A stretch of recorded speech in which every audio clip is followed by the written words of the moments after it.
Hindi nagkakasundo ang mga pulangaw dito sa isyu na ito ngayon. Yung iba dyan, tinatawag pa na talunan, yung ilang pulangaw. Pulangaw na talaga. Ang nagkakagatan at nag-aaway-away. Ito po ay tungkol sa pagiging bagong endorser na si Vice Ganda ng Shopee. Kaya ayon, karamihan sa kanila mag-uninstall daw. 'Di ba nung time ni Tony Gonzaga, nung si Tony Gonzaga po ang endorser, napakabilis ng mga pangyayari. Okay? Uninstall ang napakarami nating kababayan, mga kakamping karamihan, at syempre nga, hindi rin nagtagal si Tony Gonzaga bilang endorser. Ngayon naman po, ano ang panawagan nitong mga pulangaw, katulad nga natin si Mark Lopez, sabi niya, I have uninstalled my Shopee app again because of Vice Ganda. Sabi pa nung ilan, eto na daw yung pinakamagandang rason para mabawasan yung kanilang habit. Negative habit siguro yung pag-online shopping.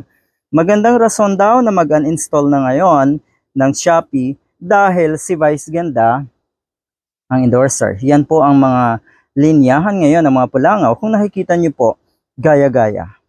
'Di ba? Narinig natin to nung panahon ni Tony Gonzaga. Yun talaga yung pinakamaraming or pinakamagandang rason para sa atin para mag-uninstall ng Shopee. So yun, panawagan niya na mag-uninstall na daw yung 31 million. Meron namang isang pulangaw na ang sabi ay ganito, hindi daw mag-uninstall ang 31 million. Hindi daw gawain niya ng 31 million. Okay, hindi daw gawain.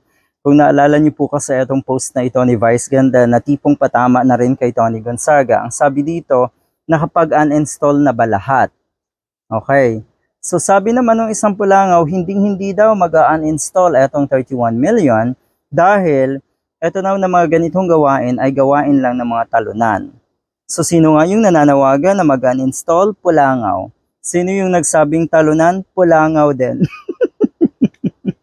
Oy, Mark Lopez, ikaw daw ang totoong talunan at marami pa kayo dyan na mga pulangaw sa social media. Sabi naman po ng isang coach, Jarrett, mga talunan pala kayo Totoo Minsan iisipin mo yung mga kinikilos nila, hindi sila kumpiyansa sa kanilang panalo, hindi sila masaya, okay, sa pagkaluklok ng kanilang idolo at ng kanilang sinuportahan. Bakit kaya?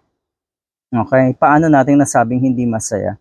Dahil makikita nyo, 'di ba, ang focus pa rin nila ay yung pambubuli sa mga kuno ay talunan nga, sa mga kakamping, pang-aasar, pero akala naman nila mabubuli tayo at maaasar. Bumabalik lang po sa inyo yung mga kabulastugan na ginagawa nyo. Ayan, uninstall na yung 31 million kung talagang totoo kayo. Sigurado malulugi ang Shopee. Pero mukhang hindi kasi.